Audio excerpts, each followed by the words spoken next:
Who is with us? Sanawullah? Salman. Salman.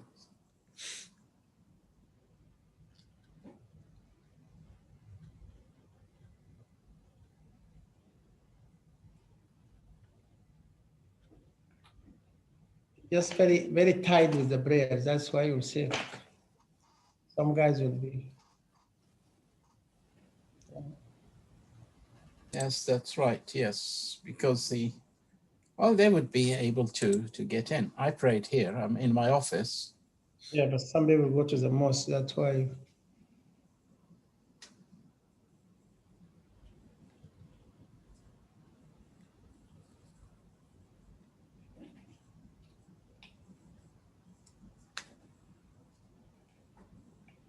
We'll give them a couple of minutes and then we'll start, inshallah. Sure.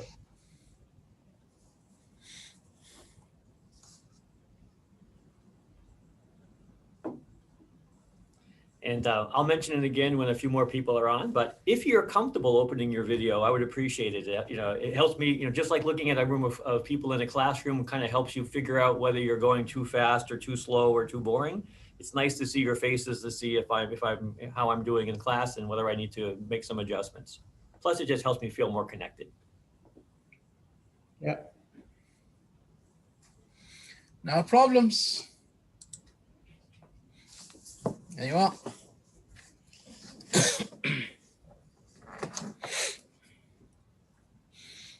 I hope sometimes the video does affect the connection actually. Sometimes, yeah. Yeah. دكتور عبد الله شلونك؟ مساء النور. الحمد لله، مساء الخيرات، كيف امورك؟ الله يحفظك ويبارك فيك. الله يرضى عليك. Long time no seen.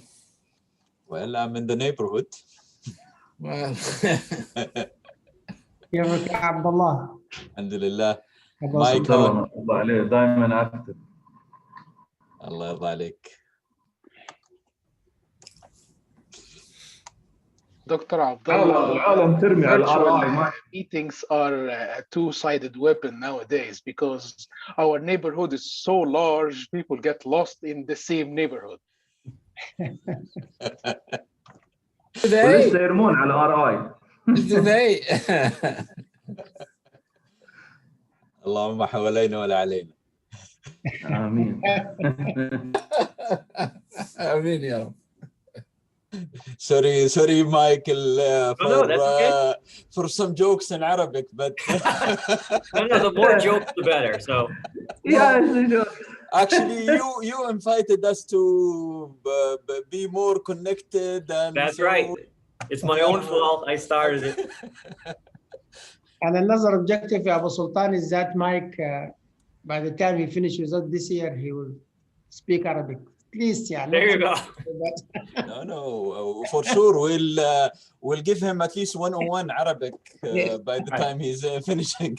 1 word a week. That's all you ask. We have to teach him 101 and we have to use IBL, okay? So you can make it easy, huh?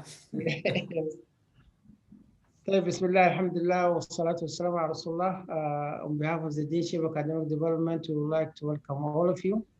I think most of you by now, they know Mike. I don't need to introduce him. With this, I will just leave the floor for Mike. Mike, is all yours now. Thanks, Saeed. Welcome, everybody. Thanks for coming this evening. I know it's a time slot at the end of a long and busy day. So congratulations for having the stamina to do one more thing before the day is over. This morning, for me this morning, it's the first session on assessment. So I'm going to be giving two talks on assessment. But the session this morning is about using assessment as a teaching tool. So the session is on beyond grades. Like, how do I honestly use assessment as a way of making my teaching better and to actually improving the learning of my students? Because, most of us, I could look around the room and I can see many of us have been teaching for a long time. And I love being a college professor. I've been a college professor for 32 years. I honestly think being a professor is the best job on the planet. But I don't always love grading, right? And so the point of the talk this morning is like try to get us to think about grading and assessment as not a chore, but something that we can do that would honestly make our teaching better. So that's my goal for the next 2 hours. Does everybody see my slides? That's what's on your screen? Great, thank you.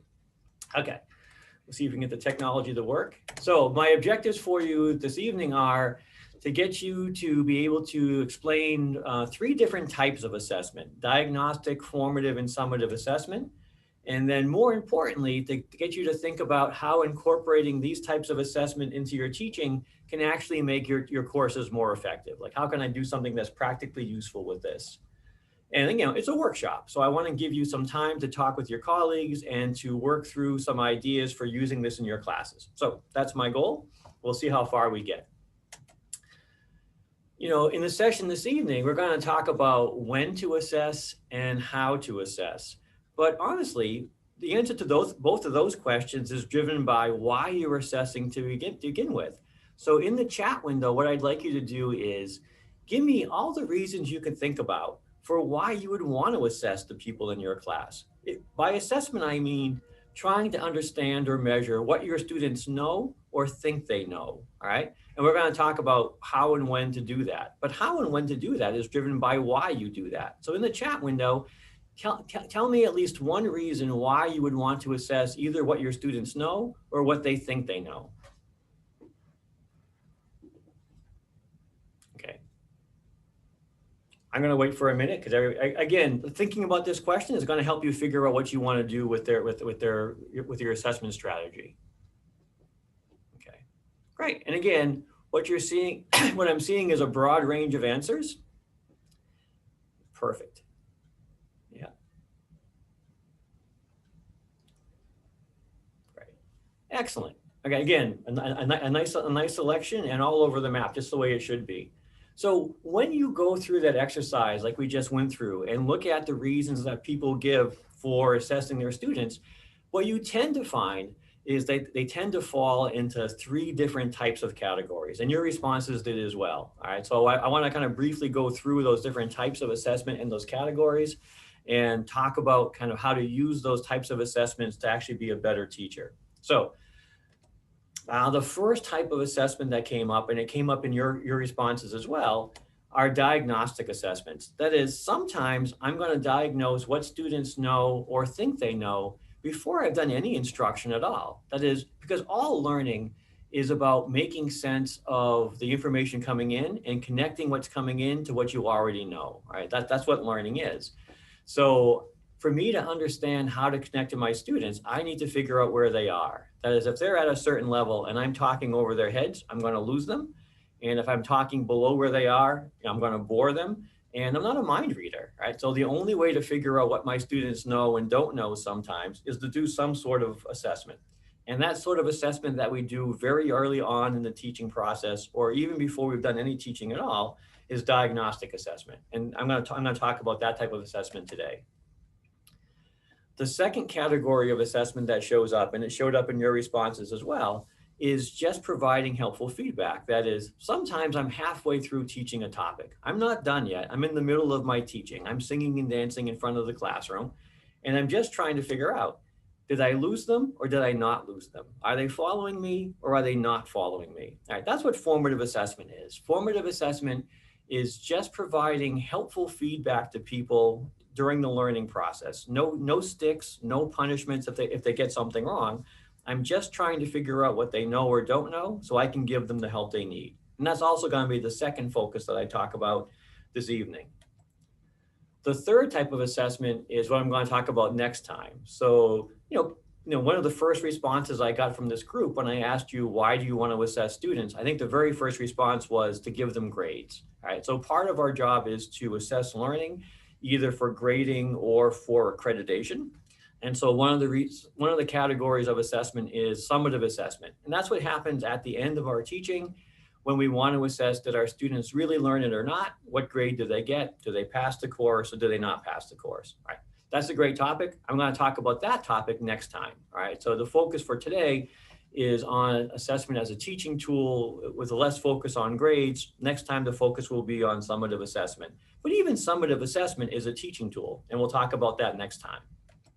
Okay, that's a very brief, broad level introduction. I want to go back to talk about diagnostic assessments and get you to think about whether it's a useful tool for you. So again, you tell me, let me go through what diagnostic assessments are good for, and then you tell me if you're interested in doing these things. If you're not interested in doing any of these things, then you will not be interested in diagnostic assessment.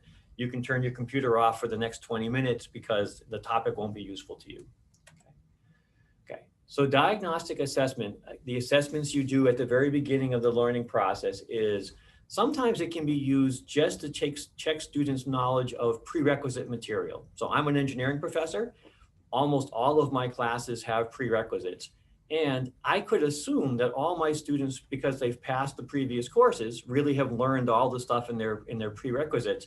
But of course, that would be silly. Anyone who's taught for more than a week knows that students graduate classes and show up in your course without necessarily mastering or remembering stuff from the previous courses. So I might want to do some sort of diagnostic assessment to figure out which of their prerequisite material they know and what they don't know. So that could be a useful thing to do. If you sat through some of my earlier workshops, a lot of my work is on developing students' conceptual understanding and repairing misconceptions. Right? And the first part of repairing a misconception is making that misconception visible to the students and to you, doing something to uncover that misconception. So the second category of things you might do with diagnostic assessments is you might try to uncover what misconceptions your students have as the first step in trying to repair those misconceptions. And that's a little bit different than a prerequisite thing. A prerequisite piece is a knowledge gap. There's something the students just don't know. A misconception is something your students think they know, but they're wrong. All right, and the way that you address those two different gaps are different.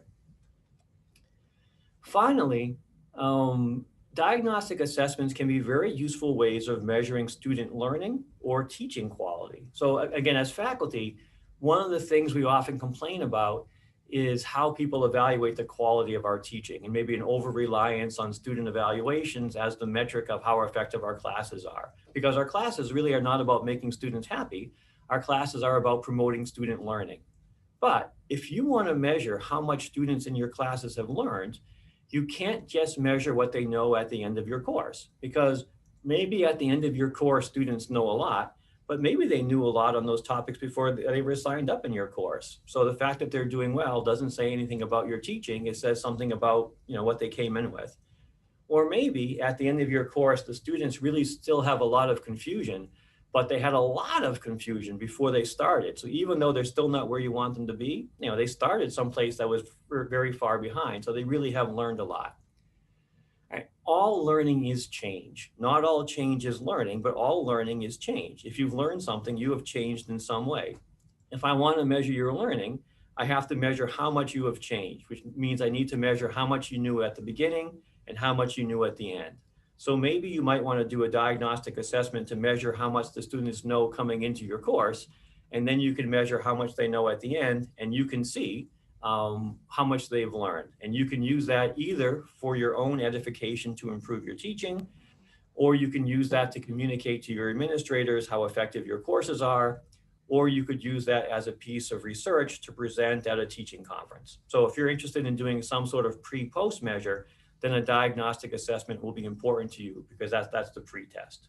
Okay, so those are the three things that I think diagnostic assessments are good for. Let me see if I can walk you through those in a little bit more detail, and then see if I can get you to use some of those in your own classes. Okay, I want you to imagine the following scenario. Pretend that you are me. I teach heat transfer. I know some of you teach engineering, and some of you teach business, and some of you teach marketing, and some of you teach something else. But the problem that I'm going to flesh out is common to all of us. So imagine you teach a class like me on heat transfer, and the class has prerequisites of fluid mechanics and energy balances and statistics. And my students have taken classes in all of those topics. But every year they show up to my class and they have gaps in their understanding of those topics. And I don't have time to go back and teach a whole course in fluid mechanics, and teach a course in statistics, and a course on energy balances, and still get to the heat transfer that I'm supposed to get to. And again, all of us who teach courses that have prerequisites have a similar problem. The students show up to our classes. There are things we think they should know, but they don't know them. So in the chat window, what I want you to do is tell me how to address this problem. How do I both uncover and repair all the gaps that students have in their prerequisite courses without taking all of my time to go back and reteach those courses now, which I don't have time for. In the chat window, give me some ideas for how I could both address and repair that misconception. Okay, I could give them some reading material. Okay, I could prepare some videos. I could give them some quizzes. I could give them some placement tests. I could give them a handout. Great. I could give them some homework. Great. All of those things are good ideas. Let me talk about the assessment piece, which is the quiz, which is one of the things that showed up frequently in a response is to give a quiz on the first day to see where their gaps are. All right, that's a fairly common technique, and it showed up here as well. But one of the issues that I have with that is twofold. One, I think the whole point of day one of your class is to make your students want to come back for day two. And if on day one you give them a test that points out all the things that they don't know, that doesn't make me excited to come back for day two. That just makes me feel bad. And two, that doesn't fix any of the problems. That kind of uncovers what the problems are, but it doesn't fix them. So one sort of diagnostic assessment that you might do that both uncovers and repairs is you might not give a test on day one, but you might say, a week from today, there's going to be a quiz on some of the prerequisite material from previous courses that really is very important for my class. Okay, so a week from today, I'm going to give you an assessment. I'm going to give you a quiz. But the second piece for making this work is not just to say, go back and study your fluid mechanics and go back and study your statistics, because that's not helpful. They had a whole course in fluid mechanics, and they, telling them to go back to study the earlier course doesn't give them enough direction. And it's not necessarily, because I'm not going to use all of fluid mechanics in my class. I'm going to use some pieces of it, like knowing how to size pipes and knowing how to size pumps. So after you announce that there's going to be an assessment, you can give them a very clear list of instructional objectives, a very clear list of things they should be able to do, like size pipes and size pumps. Don't learn all of statistics. Go back and refresh your memory on how to do a t-test and how to do a z-test, which are the two things they're going to use in my class. Okay. After you've done that, so you've done two things. That is, you've told them what your expectations are, and you've given them some time to get ready, right? After that, you have some options for how you could prepare them for the assessments. You could decide, this material is so important that it's worth giving 1 or 2 lectures on it. I can't go back and teach the whole course, but there are some things that are so important, I'm going to devote 1 or 2 class periods to it. Or you could say, no, this course is heat transfer. It's not fluid mechanics. You already had that course. I'm not going to use course time for that, but I'll have a review session outside of class. Or I could do what some of you suggested, which is to say, look, I'm not going to lecture on it again, but I'm going to prepare some handouts and put them on the course Moodle page or Blackboard page. And if you don't remember how to do a t-test, there's a 1-page summary of how to do a t-test and what it's good for. Okay. So at that point, I have done lots of things. I have told people that there's going to be an assessment, and I've given them a week. I've given them some pretty clear ideas for what to study, and I've given them some help. Okay. At that point, I give the assessment and count the grade. Okay. But again, what I want to point out is I've done 2 things. That is, I have identified, after I've graded that quiz, I have figured out where their gaps are, and so have the students.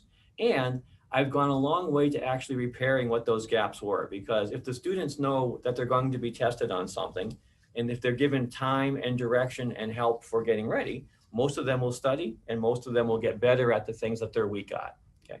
For those students who still do poorly on the pretest, they get feedback that says, I'm in a little bit of trouble here. I need to spend a little time on this stuff because this stuff is important and I don't know it.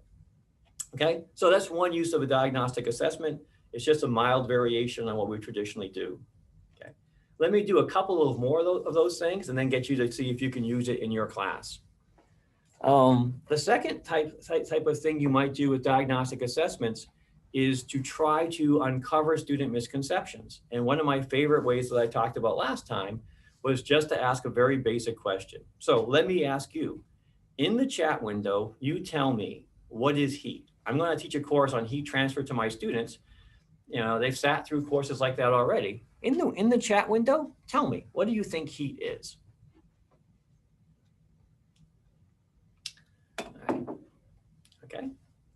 So for several people, it says it's a form of energy or just energy. And that's sort of true, but kinetic energy is energy, and internal energy is energy, and enthalpy is energy, and heat is none of those things. Okay. So again, it's a kind of energy, great. It's energy transfer, you know, so is work. Work is a form of energy transfer. It's a form of thermal energy. And then I could ask you what thermal energy is. Okay. The point here is one of the funnest things to do on day one as a form of diagnostic assessment is to ask really basic questions. That is, the question of what is heat seems like an interesting question, like an easy question, but it's not an easy question. That is, nobody in the chat window has actually given me a textbook definition of what heat is. They've given me things that are sort of true in some cases, but not very specific. Okay. So for the sake of argument, and for those of you who are not chemical engineers, and because this workshop is not on heat transfer, let me clarify. Heat is the transfer of energy due to a temperature difference. That's what heat is. When I have something hot in proximity to something cold, there will be energy transfer from the hot thing to the cold thing. And that's what heat is. Heat is the transfer of energy from a high temperature to a low temperature. Okay. So because I'm going to use that word every single day in my heat transfer class, on day one as a diagnostic assessment, it can be helpful to clarify that. But you know, that you can play that game forever, which is after I tell you that heat is the transfer of energy due to a temperature difference, I can ask you the next question, which is what is energy and what is temperature? And when you first hear that question, you think that's a simple question. But in fact, when you think about it, it's not a simple question. Okay, so recommendation number 2, in terms of uncovering student misconceptions, one of the things you might do is to ask questions that are very fundamental to your discipline. You can ask your students, what is business? What is marketing? What is voltage? What is capacitance? It sounds simple, but it's not simple. Okay.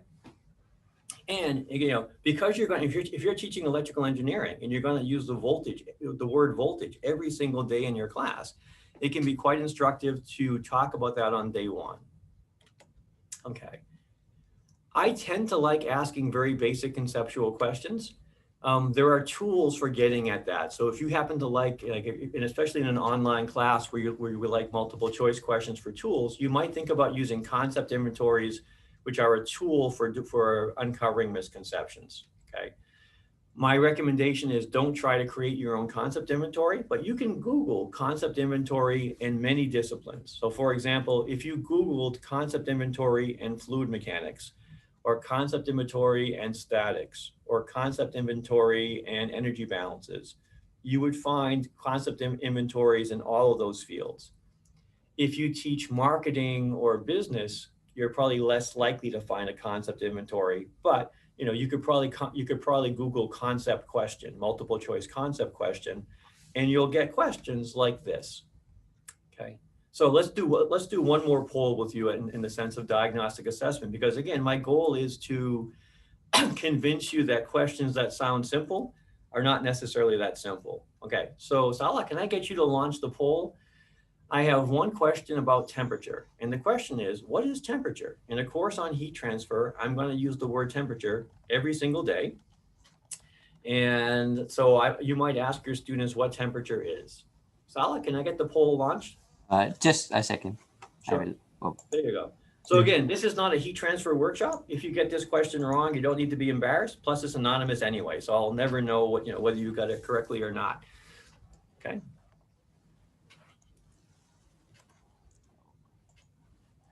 There's another login from, so sure. And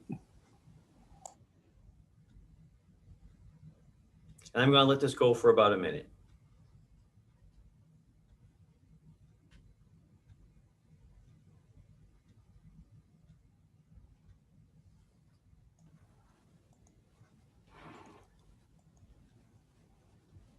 Okay, that's probably long enough to get the distribution. If you don't mind ending the poll and displaying the results.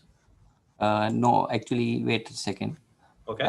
Because the poll, another login days, so this poll is inactive right now. Okay.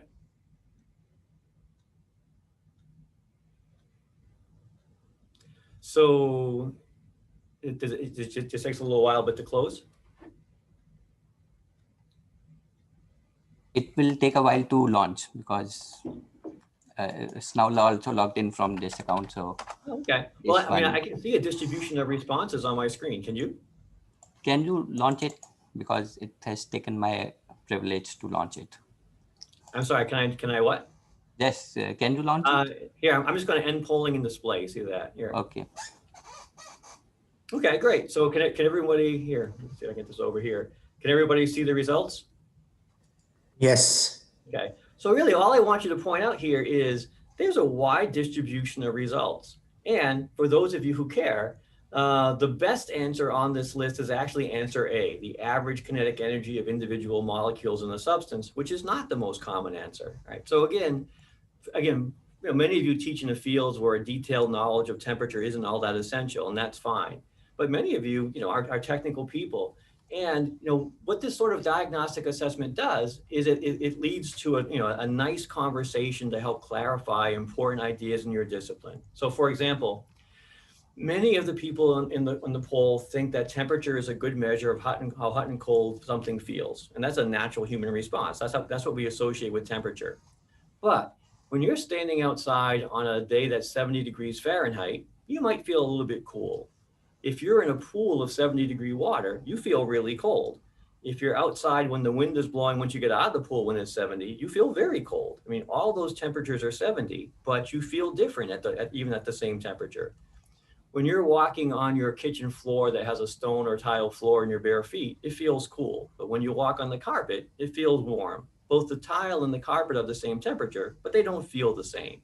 Okay, so once you do a diagnostic assessment like this, you can try to uncover all the things that students in your classes are thinking about a particular concept. All those thoughts are rational, because when you think, temperature is a measure of how hot or cold you feel, that's because there are times when that's true. But there are also times when that's not true. And talking about those differences really can be helpful for clarifying what temperature is and what temperature is not, all right? And why temperature really is a good driving force for heat transfer. Okay, so the point of that conversation is not to make you smarter about temperature.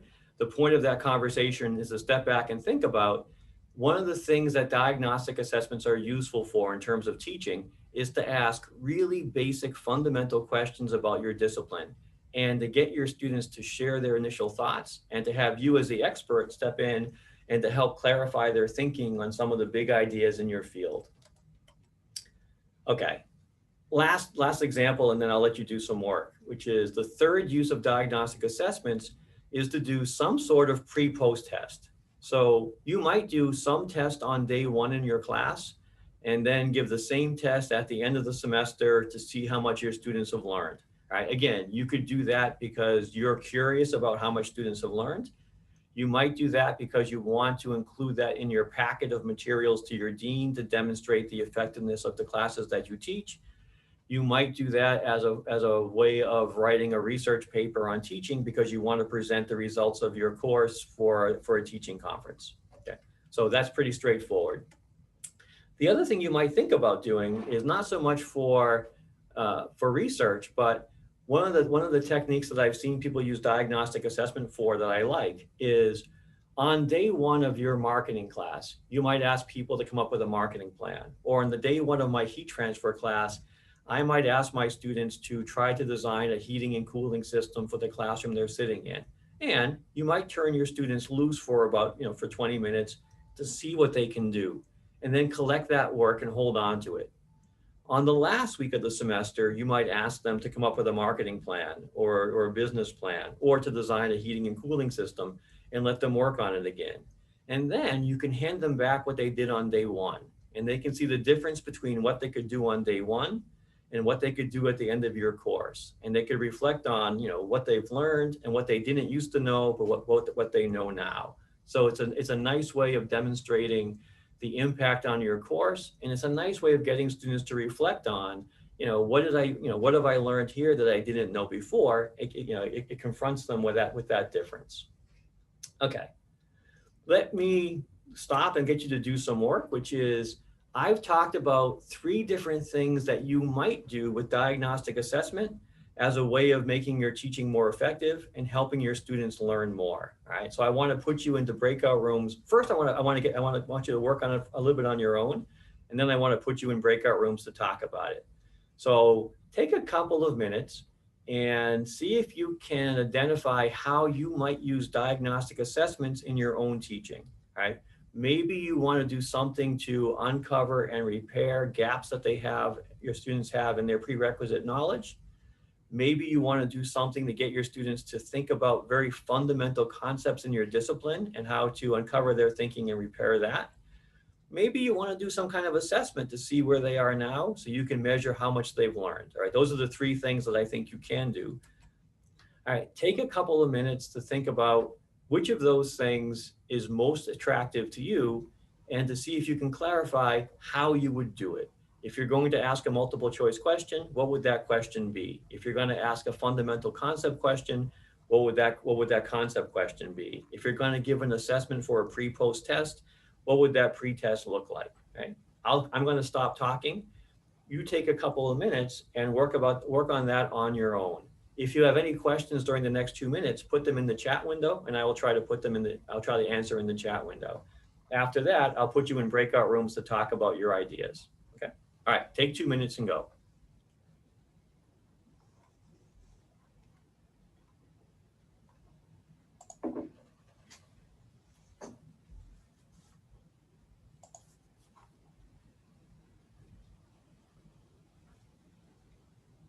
So if there is no question, I can put them in breakout. No, let them work for 2 minutes. Okay.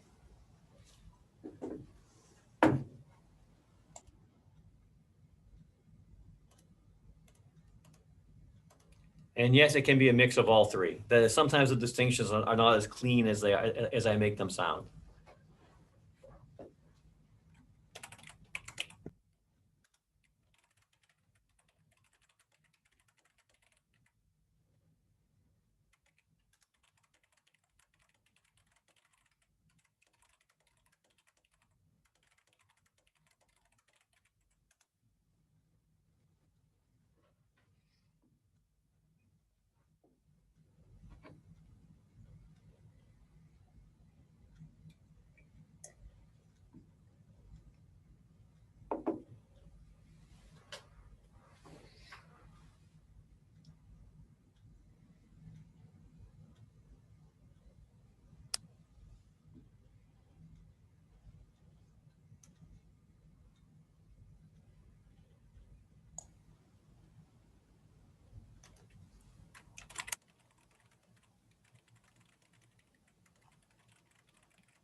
Okay. So that's been about 2 minutes. What I'd like to do is to put you into breakout rooms and to get you talk about your plans for using diagnostic assessment. Either share some ideas for using diagnostic assessment effectively, or share your struggles where you think, I'm not sure how I could use diagnostic assessment. Or if you want to be critical, you can talk about all the reasons why you think diagnostic assessment is not a useful tool, and we can talk about the concerns that you have about it. But my main focus is to see if I can get you to think about how you could use diagnostic assessment more effectively to make your classes more efficient for getting students to learn the stuff that you want them to learn. I will try to circulate around through the breakout rooms, and I'll give you somewhere between 5 and 7 minutes for the conversations, depending on how well the conversations are going. Okay, so Salman, if you would put them in the breakout rooms. Okay, I'm starting the breakout rooms. Okay.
आप वापस main room में आ गए.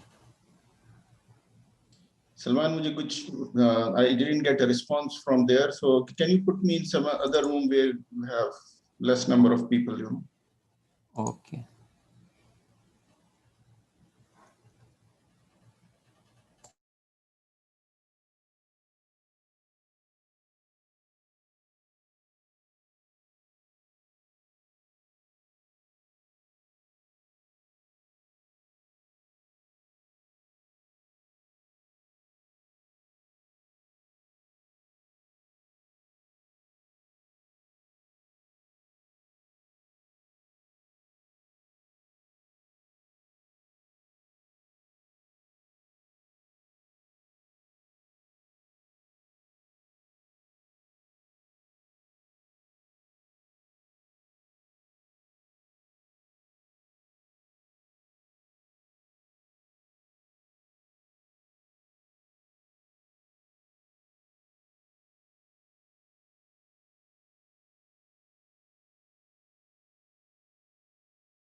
I cannot hear you.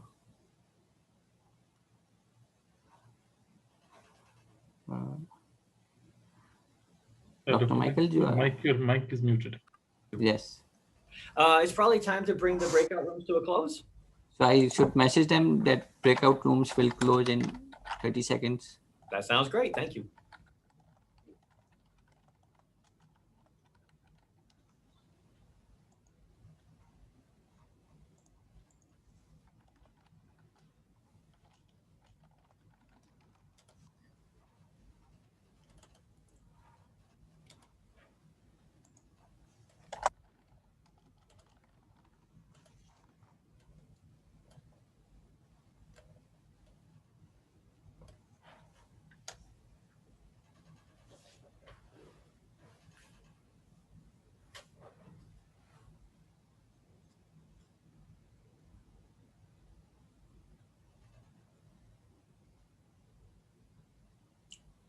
Closing all rooms now.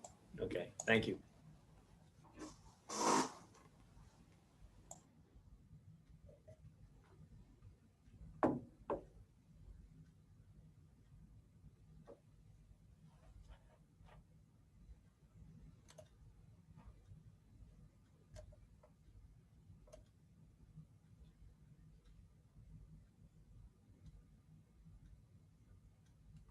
Great. It looks like everybody is back. Welcome back, everybody.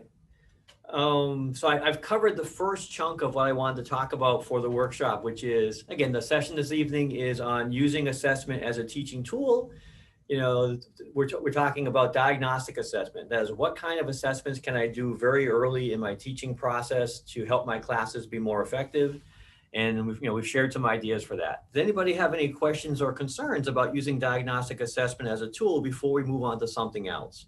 I would say the message for diagnostic assessments, as it is with so many of my workshops, is not that it's hard. In fact, I almost never talk about things that are hard to do. It's really meant to be a reminder. As we know from a lot of research that these tools are effective, sometimes in our quest for coverage, we just don't do them, all right? So the point of the workshop is not to point it out as something that's radical or difficult. It's just a reminder that these tools actually do work and to get you to think about using them more frequently in your classes, okay? But that being said, did anybody have any questions or concerns about diagnostics before we move on to something else? If so, just put it in the chat window.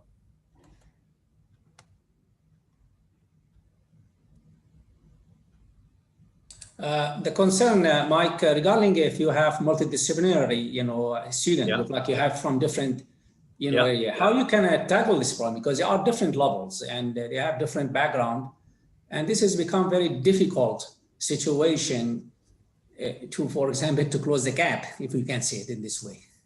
Yeah, I mean, you're right. That is, I think every single teaching challenge is more difficult when you have a heterogeneous classroom, right? And all of us have heterogeneous classrooms, but some of us have it more than others. Like if you're teaching a class that has people from different disciplines, like even in a class of mechanical engineers or chemical engineers, their understanding of heat is varied. But if I'm teaching a group of business majors and engineers, that difference is going to be even greater.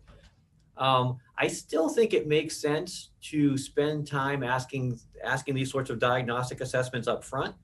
I think the only thing I would do with a mixed group is maybe I would pair the people in disciplines that are stronger in certain areas with people who are less strong, to have the people who are strong, help explain some of the concepts. That is, there's only one of you, so you can't have 50 conversations. But if you can pair students up with people who are stronger, maybe you can use the students who know more to help the students who know less. Actually, that's what I did. I divide them this way, but in the meantime, still I have sometimes to come one-on-one in some of them, because some of them shy, cannot say to their group, which is, I still understand from you. Right. They approach me after that. I have to come one-on-one. This is actually a lot of time consuming and energy. Right? Yeah. This is another issue, because if you have some people from architect and they took class like very basic one electrical, and after that they come, with a senior class taking now, class, this is will become, you know, a little bit challenging, I consider, than normal class. The other thing you can do other than one-on-one is what someone in the chat window is already recommending, right? So someone asked a question about, does it have to be a quiz? Because a quiz seems intimidating, and a quiz seems aggressive. You know, can I just do it as a conversation? And the answer is, of course you can, right? And for you, Mohammed, you could just have that conversation once with the whole class. That is, I don't have to give you a quiz on your knowledge of heat necessarily. I could ask that question, what is heat, to the class, have people turn to each other for a minute to see if they agree on the answer, call on a few people to get their responses, and then clarify things as a single conversation. So if I do that as a group conversation, I don't have to do it one-on-one with everyone in class necessarily. I mean, some students will still want to come see me, but not everyone, and that will save me some time. Yeah, that's true. But let me tell you what I did is actually I gave them assignment problem and let them to go in the group and work on it. At this time, the time is over. I told them to complete it and post it for me as a group, and I will check it out. After I check them, I find about 5 groups turn to me. All of them have the same common issue. Yeah. Today in my lectures, I went through completely after that to clear all this for all of them, because I find it common with these 5 groups of about almost more than 25 students in in this one. In this case, I find almost entire class. After that, I have to teach completely today to clear this misconception and clear all these things. That's what I did with them today, actually. Okay. Yeah. So again, I mean, I think as teachers, sometimes we have 2 responses to that. Like sometimes we feel bad that I had to take time to cover that material, and there was other new material that I wanted to cover, and this is getting in the way of that coverage. But personally, I like those days, which is, you know, is when I know what my students need help on, and I spend my day covering the stuff that I know they need help on. I think of that as a very effective teaching day. All right, people have been very good. You've been listening for about 55 minutes. My general rule of thumb is people can't pay attention on Zoom for 2 hours straight. So let's take a 5-minute break. All right, in 5 minutes, I will come back and I will pick up and talk about formative assessment, okay? But my advice is to get away from your computer for the next 5 minutes. Don't check your email, don't check stock prices, don't check what's going on in politics. Get away from your computer and go look at something else, and come back and I will pick up in 5 minutes. So at 12:28 my time, I will see you in 5.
Okay, welcome back everybody. I hope people are back.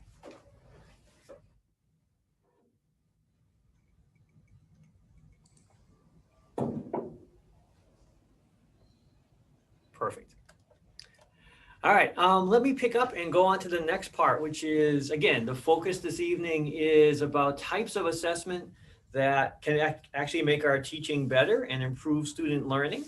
I started the session by getting people to think about why they're assessing students anyway, and then using that to talk about when and how.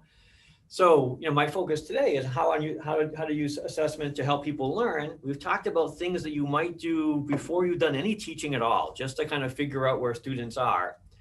I want to talk about formative assessment next. And formative assessment, for a quick reminder, is just providing people helpful feedback in the middle of your teaching process. And the point of this feedback is not to beat them up and give them a bad grade or fail them if they haven't learned what you want them to learn. It's just to give them the help that they need. Okay. So I want to share some research with you in terms of talking about why this can be so helpful and how it's helpful. One of the pieces of research that I particularly liked was a book called What the Best College Teachers Do, which was written in the States and by Ken Bain. And what Ken did in this study is he looked at 100 people in the US that everybody thought were phenomenal instructors. That is, these people's students thought they were phenomenal instructors. These people, colleagues, thought they were phenomenal instructors. Their administrators thought they were phenomenal instructors. And the question that Ken asked as a researcher was, what do all these people have in common? Like, all these people seem to be phenomenal. What do they have in common that might explain what makes them so good in the classroom? And he found 7 things. And one of the things that he found was that all of these people were very good at creating environments where students could try something and fail and not get beaten up for it. Because, when you're learning something, you're going to make mistakes. And if every time you make a mistake, somebody beats you up and gives you a bad grade, you're not going to want to engage again. And if you don't engage, you won't learn.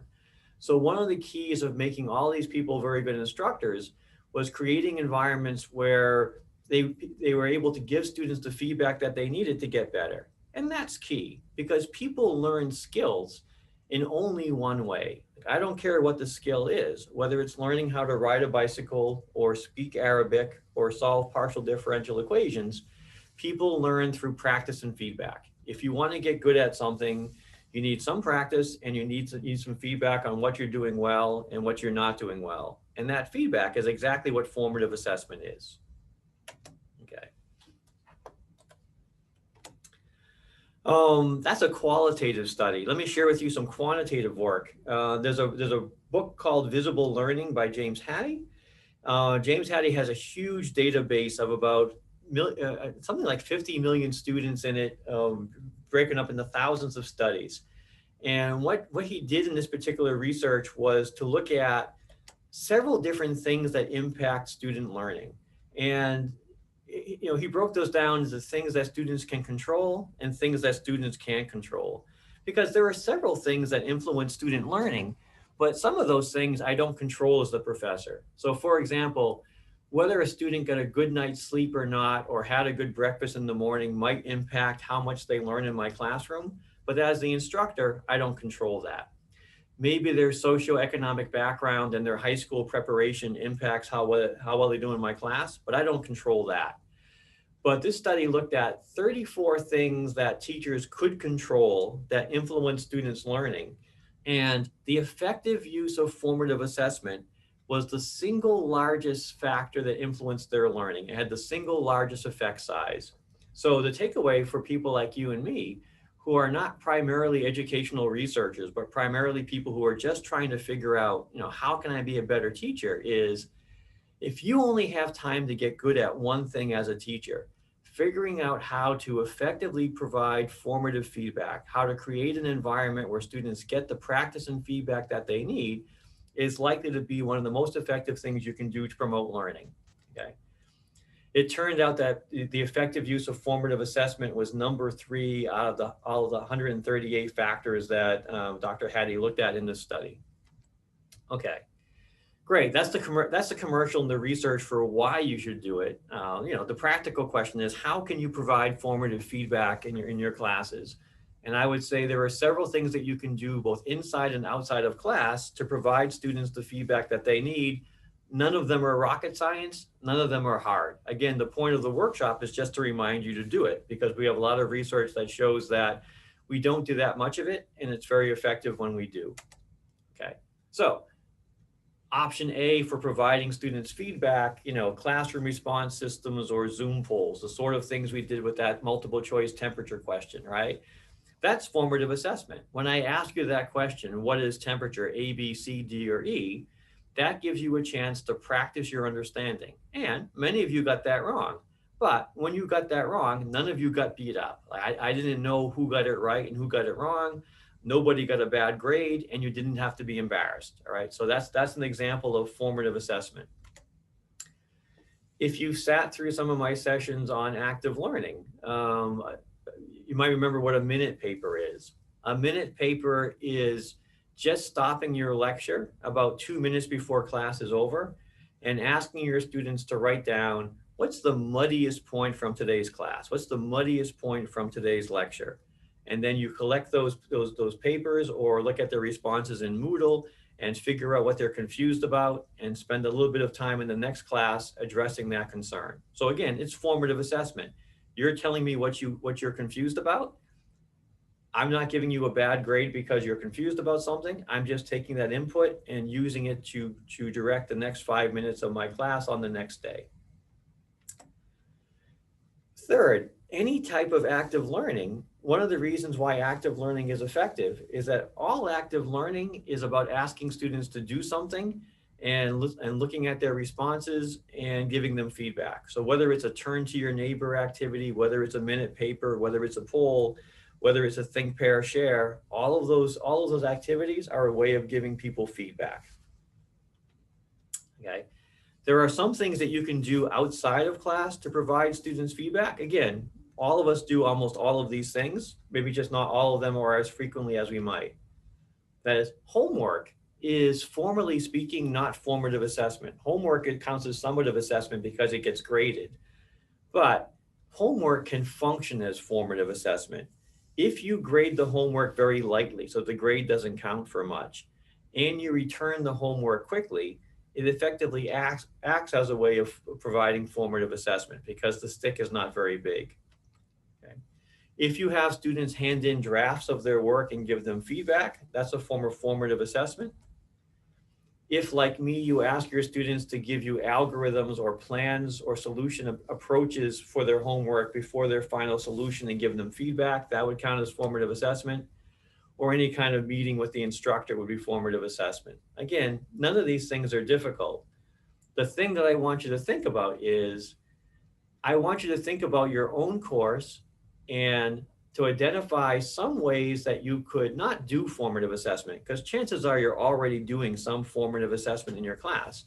The question is, can you think of some ways to increase the frequency or the effectiveness of the formative assessment that you're using already? So take a couple of minutes and think about, in your class, where are you already providing students opportunities for practice and feedback without penalty? And how could you make that formative feedback element of your course either greater or more effective? Take 2 minutes and do that on your own. And then I'll once again put you in a breakout room to talk about ways that you can use formative assessments more effectively in the classes that you teach.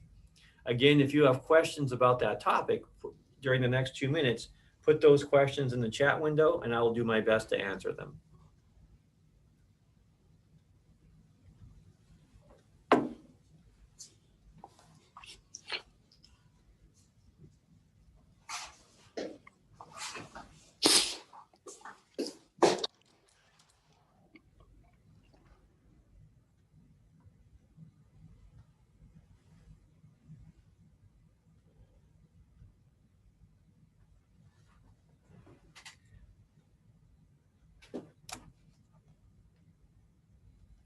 Salman, you can have the same breakout rooms or different ones, whatever works best, whatever is easiest for you.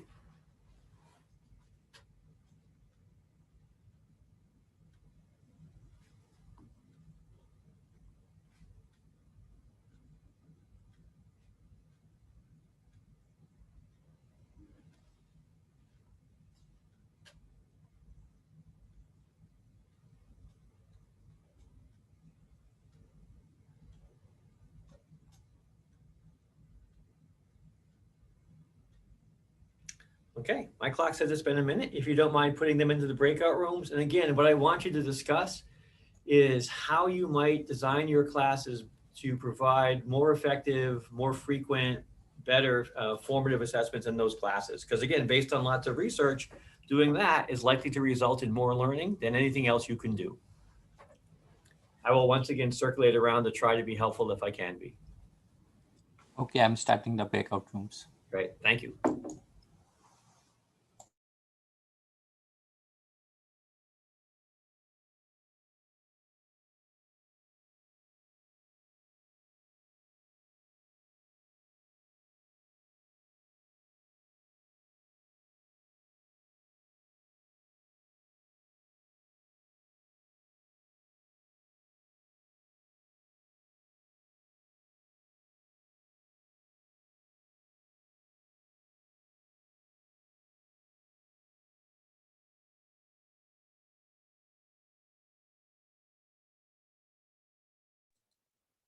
Assalamu alaikum, everyone. Walaikum salam. I am adding you some people who have joined after the first breakout room. I am adding you in the breakout rooms.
Salman, we can probably end things in about a minute. Okay, I will broadcast the message.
I'm closing all the notes.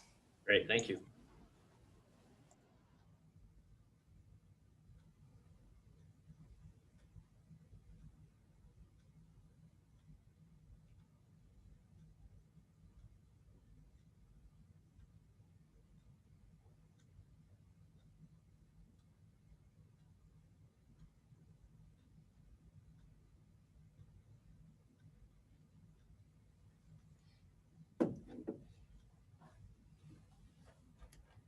Okay, thank you. Welcome back, everybody.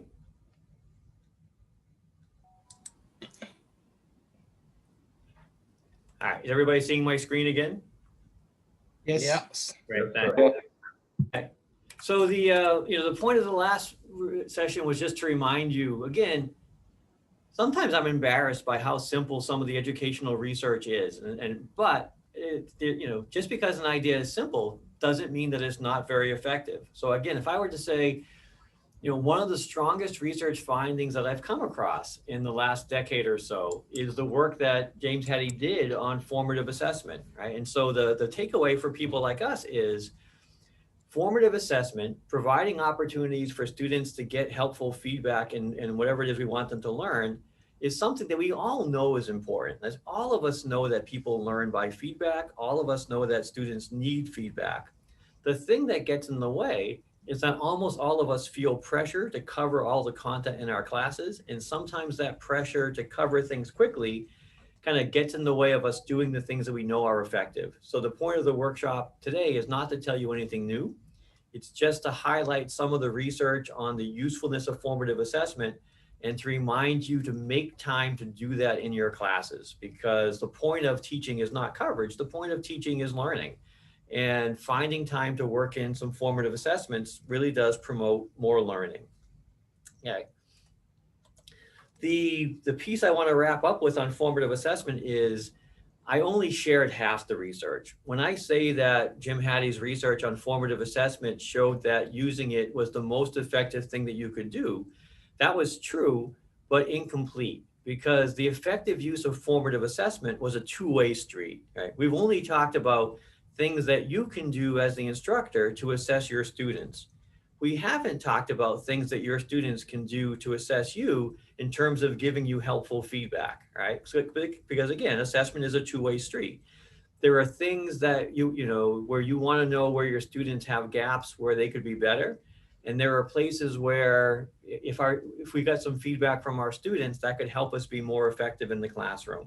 So I want to talk about that flip piece, which is, what can we do as instructors to get feedback from our students in a way that is helpful and to use that feedback to be more effective in the classroom?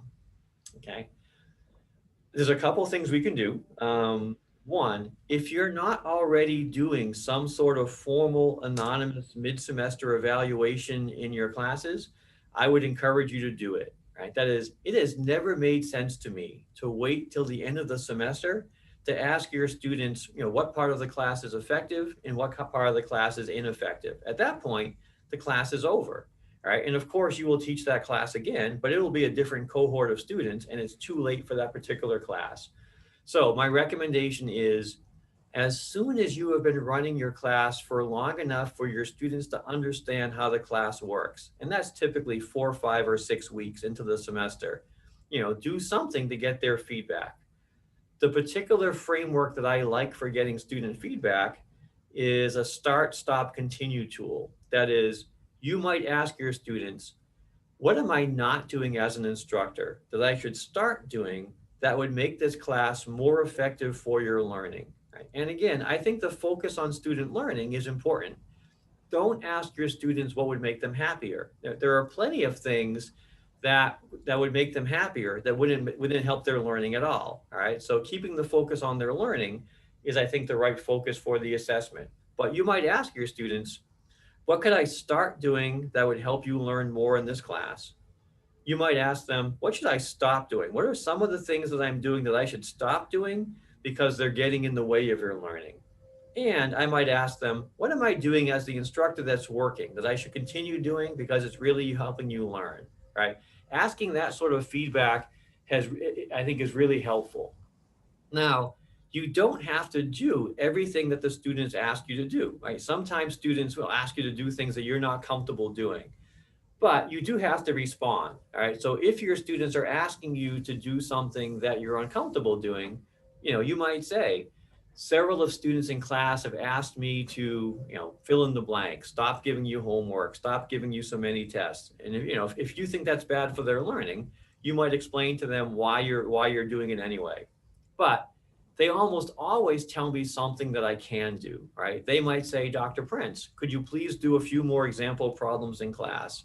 Or, Dr. Prince, you speak remarkably quickly. It would really help me if you would just slow down a little bit, right? They almost always recommend some things that I really am comfortable doing, and I just do those things, right? So my piece of advice for the formative assessment is, don't make it a one-way street, make it a two-way street.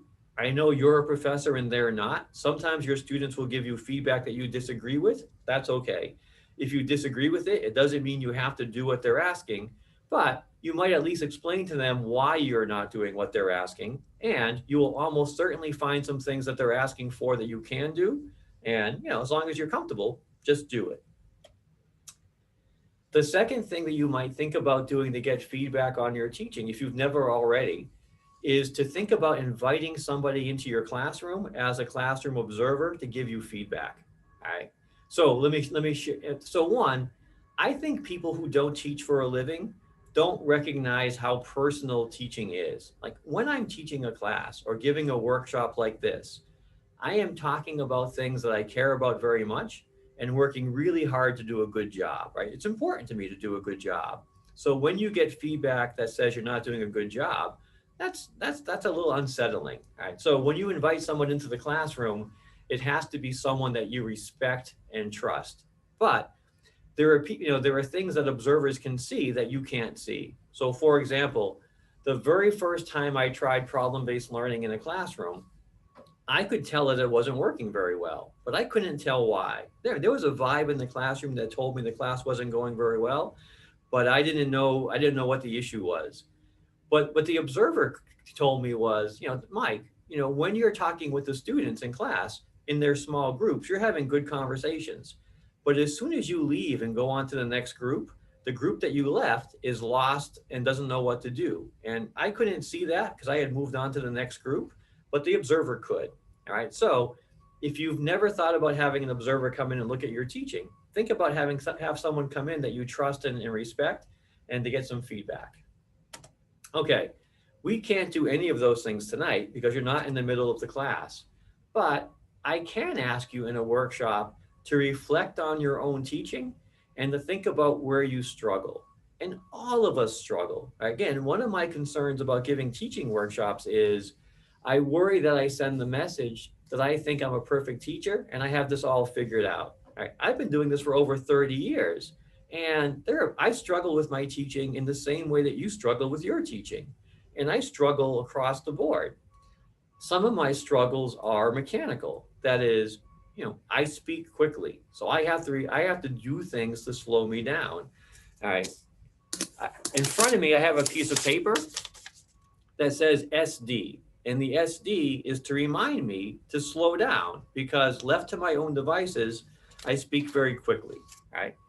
I also struggle with all the best intentions in the world. My classes in general are too much work. In general, I dump too much work on students, and I have to work hard to pull back on that, okay? You know, your struggles are different than mine, but if you're not struggling in your teaching somewhere, you're not being honest with yourself, because teaching is a difficult thing and all of us struggle in some way. All right. What I'd like you to do is take a couple of minutes, or take a minute, and think about where you struggle most as a teacher. Okay. And then I'm going to put you in groups to see if you can talk about where you struggle, and to try to come up with ideas for addressing whatever it is you struggle with. Okay. And again, all of us do. So take a minute to think of something, and then I'll ask Solomon to put you in breakout groups one more time.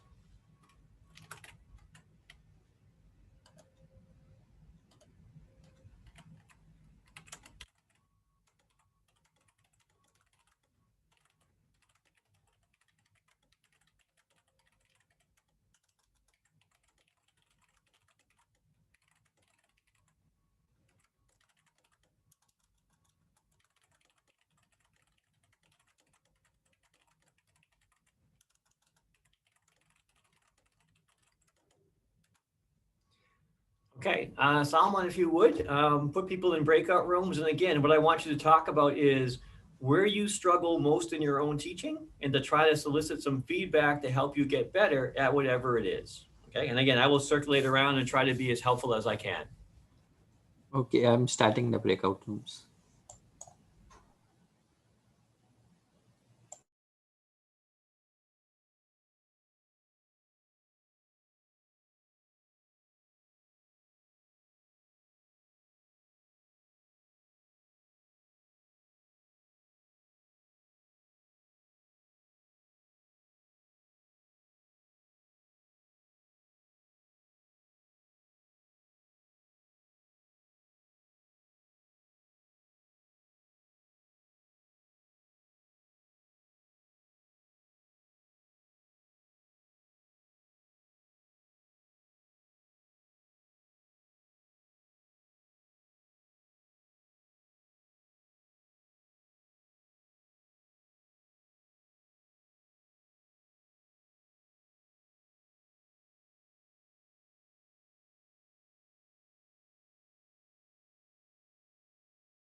So I close the breakout room in 1 minute. You are muted, Dr. Michael. Yeah, yes, please.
Closing all rooms. Great, thank you.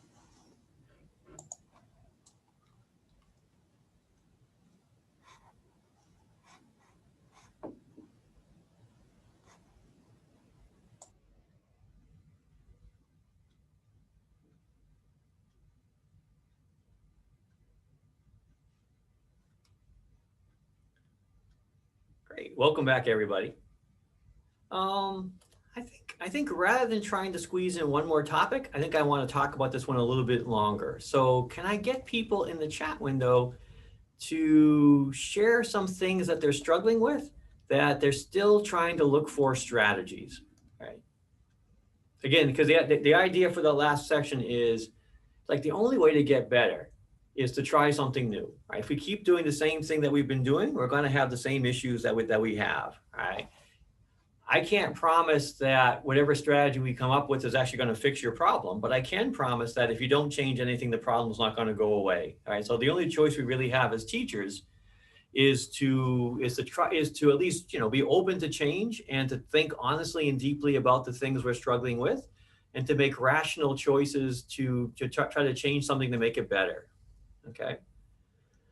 Right, that's a great one. The one about establishing connections with students in online environments, which is something that I struggle with, that I think we're all struggling with. For people who, that particular one, there's actually a big literature on teacher presence and student presence. That is, things that you can do to help your students feel a little bit more connected to the other people in the classroom, and to you as the instructor. So I don't think I can cover all of those things in the 5 minutes we have left. But for the person who had that question, if you send me an email at prince@bucknell.edu, I will send you some information on things that you can do to build teacher and social presence in an online class. Okay. Okay. Let's see. I'm trying. Oh, good. There's a long list. My courses are typically packed and have a big workload on students. Okay. For that one, again, I want to be very clear. I'm not trying to offer easy answers, because in some cases, I'm not sure there are easy answers. But for courses with big workload, I think one of the questions I ask myself is, so one of the differences between you as a professor and the students in your classes is that you're a subject matter expert and they're not. That is, that not everything in the textbook is equally important. Some of those things are very important and some of those things are less important. So when we're struggling with the fact that we have too much content in our classes, I think one of the questions we can ask ourselves as instructors is, have I done a good enough job at instructional design? That is, have I identified the things that really are essential in the textbook and left off some of the things that are less important, so that I spend enough time on the important things and don't bury people with too much work? All right. So I think I would get you to think about that.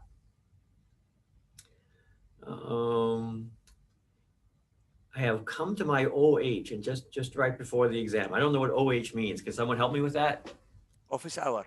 Office hours. There you go. I have a student that shows up right before at my office hour before the exam, and says and it doesn't know anything. All right, who has a suggestion for that?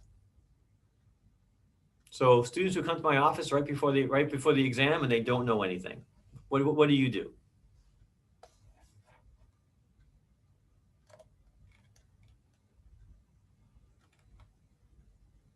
All right, still entertain them, obviously, as I can't turn them away.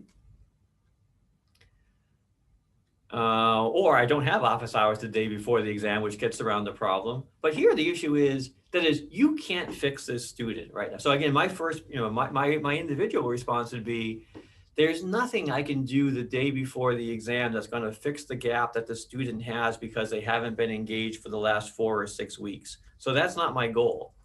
I think part of my goal is to do what I can for the student for the next day, but to have a conversation for the future, which is, all right, that is, there's very little that I or anyone can do with the situation now, but there's plenty we can do so you're not in the same situation for the next exam or in the other course.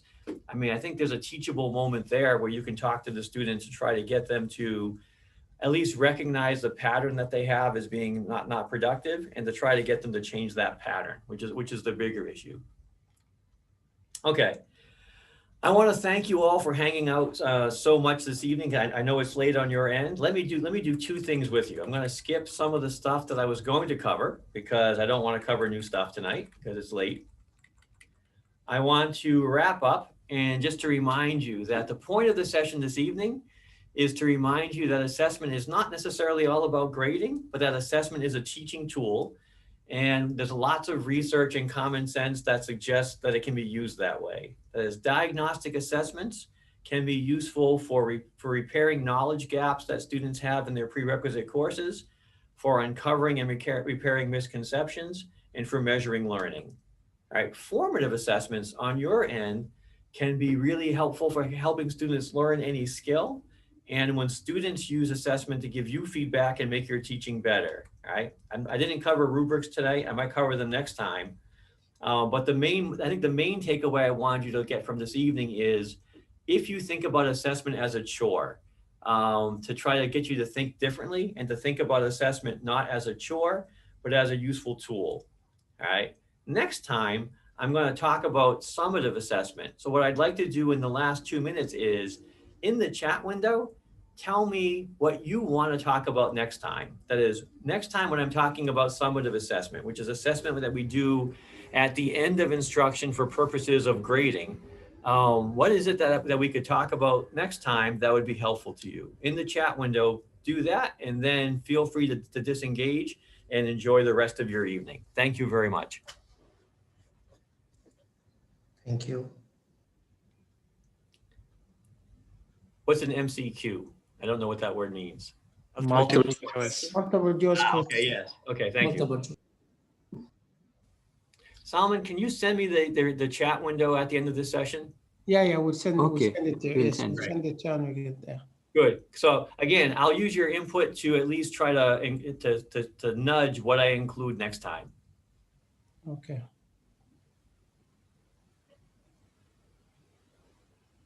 Well, for those who are leaving and will be leaving, thank you for attending. Yeah, thank you very much, everybody. Yes, and we'll see you next week. Okay. All right, Solomon, I'll look forward to the email with the chat. And Saeed, we should probably talk about the IBL group briefly. The idea of? The inquiry-based learning group, but it doesn't have to be right now because I know it's your evening. So let's send me some update of where that group is and how and when you want me to interact with them. Okay. Okay, great. Good night, everybody. I will see you in a couple of weeks. It's next week. Thank you. Next week. It's next week. All right, I will see you in 1 week. Yes. Okay. I will send you all these chats, Mike. Right. Thank you. Yeah. Good night. Good night. Thank you, Salman. Thanks a lot. Thank you, Doctor.